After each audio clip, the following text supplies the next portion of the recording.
अब तो वहाँ मेलोडी बांट के किसी एक सुंदर खूबसूरत औरत के साथ अब वो विश्व फ्लर्ट बन गए हैं। वो जा करके वहाँ पर। मेरे को तो बहुत अच्छा लगा आपसे बात करने के लिए। आपकी हिंदी बहुत अच्छी है, मेरी हिंदी बहुत खराब है। आपने बहुत अच्छे से क्वेश्चंस मुझसे पूछे, but thank you so much, thank you so much. Delhi के जंतर मंतर पर आए और आप देख सकते हैं किस प्रकार से तपती धूप में देश भर से युवा युवती और उनके साथ पेरेंट्स भी इस जंतर मंतर पर आकर के शिक्षा मंत्री के खिलाफ विरोध प्रदर्शन कर रहे हैं। यहाँ पर मुझे एक मैम भी दिखी है, इनसे भी हम इनका नाम जानते हैं, कहाँ से आए।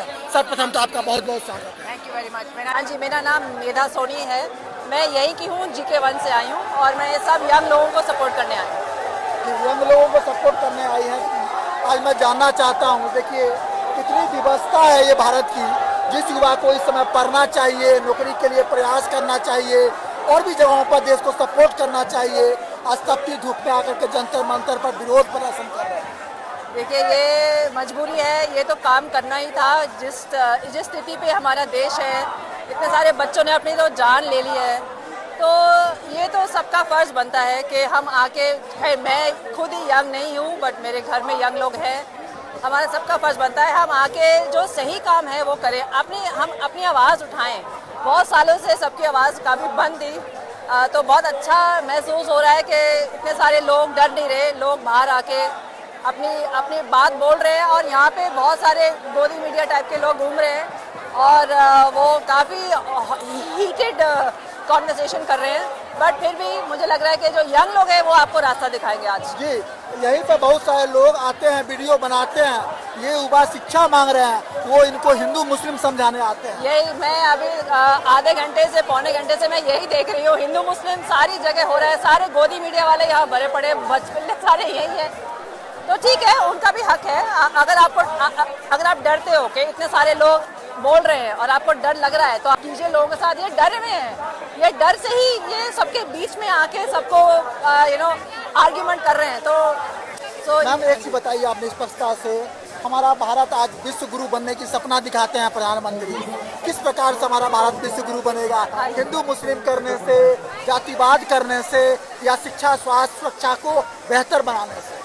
बिल्कुल, ये इसी से हमारा देश विश्व गुरु बनेगा। बट ये है कि आजकल के विश्व गुरु सिर्फ वो बोलने से कह रहे हैं कि देखो ये हमारा GDP, ये आपको पता है हमारी प्रेस फ्रीडम कितनी ख़राब है, हमारे 157 पे है, हम 180 कंट्रीज़ में ऐसे कुछ, तो हम विश्व गुरु किसी एंगल से आप बताइए कहाँ से है हम? बिजली पानी problem, unemployment problem, women's problem, environment problem, कहाँ से विश्व? आपके सिर्फ बोलने से नहीं बन जाएंगे हम विश्व गुरु। आप दिखाइए, मुझे नंबर दिखाइए कि हम कैसे विश्व गुरु हैं, कोई नंबर नहीं है इनके पास। आप महिला हैं, देश में भी निकल रही हैं और कितना अपने आप को सुरक्षित महसूस करती हैं?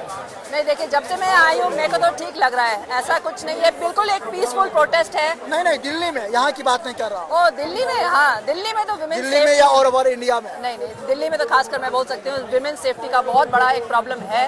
रात को हम नहीं निकलते, हम अपने बच्चों को बोलते हैं रात को नहीं निकलना है, तो ये बहुत बड़ी प्रॉब्लम है हमारे देश में। और ये जब तक हमारी ये मेंटालिटी ठीक नहीं होगी तब तक हम ज़्यादा कुछ नहीं कर पाएंगे, बट सरकार को करना चाहिए विमेन सेफ्टी के बारे में। डेफिनेटली बहुत बड़ी प्रॉब्लम है यहाँ पर। जितना मैं समझ पाया हूँ, आज देखिए ये युवा ग्लोबली कनेक्टेड है, देख रहा है दुनिया क्या सोच रहा है, दुनिया कहाँ जा रहा है, पर हम इनको दिमाग में हिंदू मुस्लिम की बातें डालना चाहते हैं। जितना डालना चाहते हैं वो इतना उससे दूर हो रहे हैं, इतना दूर हो रहे हैं, वो मजबूर हो रहे हैं, दूर हो रहे हैं उससे। किससे दूर हो रहे हैं? हिंदू मुसलमान मुद्दों से दूर हो रहे हैं। मुझे लग रहा है कि हाँ, आप लोगों को अब कह रहे बस बहुत हो गया, हाँ, हमारे पास नौकरियां नहीं है, हमारे बच्चों में स्कूल में टॉयलेट्स नहीं है, हमारी हवा नहीं है अच्छी, तो ये हिंदू मुस्लिम के आई थिंक अब लोग थोड़ा सा कह रहे हैं भाई प्लीज़ अब बहुत हो गया है, अब रियल इश्यूज़ के ऊपर बात करें। तो ये रियल इश्यूज़ के ऊपर बात करने में ये लोग डरते हैं, तो इसलिए हिंदू मुस्लिम। यहाँ तो हमारे प्रधानमंत्री बाहर घूम रहे हैं, हम सबको बोल के कि तो आप यही रहिए, वो खुद बाहर घूम रहे हैं। अब आप बताइए क्या हाल होगा हमारे देश का? ऐसे दूसरे को रोकते हैं, खुद ही बाहर जा करके। आज उनके ऊपर बहुत सारी विवाद भी लग रहे हैं, बहुत सारे चीजें भी लग रही है, आरोप प्रत्यारोप भी लग रहा है। आरोप तो बहुत है, मेलोडी खा रहे हैं, बहुत अच्छी बात है। मेलोडी खा रहे हैं, देश को मेलोडी वहाँ से फोटो खींच के डाल रहे हैं। हाँ, बस हम इसी में खुश रहे, हम इसी में विश्व गुरु देखें उनकी आंखों में, बस यही है, बस यही चाहते हैं मुझे। तो हमारे प्रधानमंत्री मोदी जी को बहुत अच्छे, बहुत लोग great actor, great orator, speaker बोलते हैं, लेकिन लीडर के तौर पर आप उनको कैसे देखते हैं? लीडर अरे हमारे देश का हाल देखा है आपने?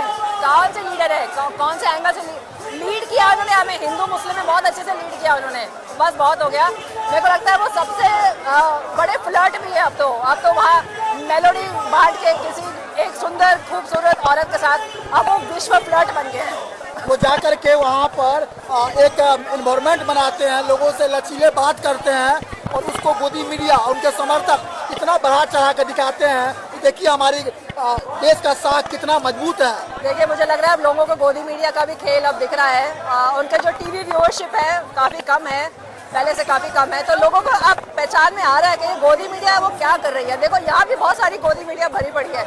मैंने 2-3 लोगों से बात किया, उमर खालिद का क्या, मैंने कहा भैया मैं उमर खालिद की बात नहीं करने आई हूं। ऐसे ही क्वेश्चन करेंगे, वो ऐसे ही क्वेश्चन, वो मर केवल क्वेश्चन, वो दिल में जान रख के क्वेश्चन आए हैं, बस यही है, यही क्वेश्चन उस पर स्ट्राइक करना है। जी। उनको मुद्दों पर बात नहीं करना है। मुद्दों से अगर हटना है। सेना से आकर के मिट्टी टू मीडिया माइक उठाया हूँ तो मेरी दिल में भी यही व्यवस्था थी कि मैंने देखा इन मीडिया वालों को। हाँ जी बहुत भरे पड़े हैं, कितने झगड़े हो रहे हैं। अगर आप देखो यहाँ पे गोदी मीडिया भरी पड़ी है यहाँ पे, ठीक है उनको आने दो, वो डरे में इसलिए वो यहाँ है, तो ठीक है उनको भी देखने दो कि लोग चुप नहीं है, अब लोग बोल रहे हैं, ठीक है बहुत अच्छी बात है। पूरी जगह आपने घूमा पूरा प्रोटेस्ट में, देख लिया। हाँ जी क्या लगा शॉर्ट में बताइए? सब कुछ पीसफुल प्रोटेस्ट लग रहा है। Very peaceful protest, very well behave crowd, और यहाँ पे सेफ फील हो रहा है और बहुत इंस्पायरिंग वाली फीलिंग आ रही है। वेरी इंस्पायरिंग टू सी कितने यंग लोग, वही हमें रास्ता दिखाएंगे अब यंग लोग। तो मैं कहती हूँ आप सारे प्रोटेस्ट में सब आप प्लीज़ आइए, घर में मत बैठिए, टीवी पे मत देखिए, आप खुद आके देखिए कि यहाँ कितना अच्छे से सब कुछ हो रहा है। तो मैं सबको बोलूँगी please support the protest, please come here. जो लोग इसके नैरेटिव को, युवाओं को एक तो इनको विवश किया, भ्रष्टाचार में बना रहे हैं, शिक्षा के क्षेत्र में इनको बारंबार दुखी कर रहे हैं, और जब ये प्रोटेस्ट करने के लिए, विरोध करने के लिए आ रहे हैं तो उनको भी यहाँ पर डाइवर्ट किया जा रहा है। देखिए डाइवर्ट का तो पता नहीं, पर वो मुझे लग रहा है प्रोटेस्ट करने दे रहे हैं क्योंकि उनको लगता है कि इनको 2 दिन रोने दो, पीटने दो, अपने आप ही चुप होके बंद हो जाएंगे और ये अपने आप ही मामला खत्म हो जाएगा। मुझे लग रहा है इसीलिए उन्होंने ये परमिशन विदाउट प्रॉब्लम उन्होंने दे दी है। मुझे नहीं लगता है कि सरकार परमिशन दिए क्योंकि वो सपोर्ट करते हैं, वो सपोर्ट बिल्कुल नहीं करते हैं। ये है कि वो सोचते हैं बच्चों को रोने दो, देखते हैं 2-3 दिन रोएंगे, फिर वो चले जाएंगे। बट आई डोंट थिंक ऐसा होने वाला है। आई थिंक ये जो यंग लोग हैं फाइनली तंग आ गए, उनका फ्यूचर जो क्वेश्चन में आ गया है, उसके लिए चुप नहीं बैठेंगे। 2-3 दिन का बात नहीं है, ये लंबी दौड़ है और ये लंबी दौड़ चलेगी। बहुत लोग ये भी कह रहे हैं कि कॉकरोच एक छोटा सा जीव है जिसको कि मसल देंगे, उसको हवा में उड़ा देंगे। ये तो हमारे चीफ जस्टिस की कमाल है। हम सारे कॉकरोच, उन्होंने कहा था कि हम कॉकरोच हैं। कॉकरोच कभी एक को मारोगे 1000 बाहर आएंगे सर। तो इसीलिए मुझे लगता है ये बड़ा अच्छा उन्होंने वर्ड गलती से बोल दिया, बट इतना बड़ा प्रोटेस्ट बन गया है। कॉकरोच मारेगा 10,000 बाहर आएंगे। तो एक यूथ मूवमेंट के तौर पे इसको देखा जाए, अभी एक पॉलिटिकल एजेंडा ना बनाया जाए। हाँ बिल्कुल, ये पॉलिटिकल एजेंडा, ये सारे पार्टीज को यहाँ होना चाहिए आज। ये नहीं कि आप सिर्फ आपके या कांग्रेस, सारे पार्टीज को यहाँ होना चाहिए। ये एक मुद्दा है। बीजेपी के जो लोग हैं उनके ही बच्चे पढ़ते होंगे, जो कांग्रेस के होंगे उनके ही बच्चे पढ़ते होंगे। मैं कह रही हूँ, लेकिन हम हर चीज को भारत में सिर्फ हिंदू मुस्लिम और एक राजनीति के चश्मे से देखते हैं। यही तो प्रॉब्लम है सर, इसीलिए हमारे देश का ये हाल हो रहा है। इसलिए ये इशू बेस्ड है, ये मुद्दा बेस्ड है। ये कोई भी पार्टी का नहीं है। अगर आप बीजेपी के हो और आप यहाँ नहीं हो, क्यों नहीं हो? हम गलत क्या बोल रहे हैं? आपके बच्चे ने भी कल नीट देना है, आपके बच्चे को भी पढ़ना है, वो आपको हजम क्यों नहीं हो रहा कि आजकल ये बहुत मुश्किल हो गया है। आपका इतना बेचारे लोग पढ़ के उनके लास्ट मिनट पे एग्जाम कैंसिल कर देते हैं, आपके बच्चों के साथ भी होगा। तो आप आइए, ये इशू है, बहुत बड़ा इशू है ये बीजेपी कांग्रेस आपका इशू नहीं है ये। तो इसलिए अब मुझे पता, यहाँ पे तो पता नहीं कितने लोग आए हैं, पर ये गोदी मीडिया वाले बहुत बड़े हैं यहाँ पे। गोदी मीडिया एक नाम ही प्रसिद्ध हो गई है। हाँ। चलिए, आपको मुझसे बात करके कैसा लगा ये बताइए जरा। बहुत मजा आया, थैंक यू सो मच, आपने मुझसे बात की एंड ऑल द बेस्ट। ऐसा कुछ लगा जो मैं आपको कुछ ऐसा जो इस मुद्दे से अलग, जो इस प्रोटेस्ट के मुद्दे से अलग कोई बात ऐसी जो आपको हटपट की हो? नहीं, मेरे को तो बहुत अच्छा लगा आपसे बात करने के लिए। आपकी हिंदी बहुत अच्छी है, मेरी हिंदी बहुत खराब है। आपने बहुत अच्छे से क्वेश्चंस मुझसे पूछे, but thank you so much, thank you so much. जी, आपका भी धन्यवाद। बहुत बड़े धैर्य के साथ आपने सभी क्वेश्चन को बेबाकी से जवाब दिया, इसके लिए बहुत बहुत धन्यवाद। जय हिंद, जय Bharat. Thank you so much, thank you.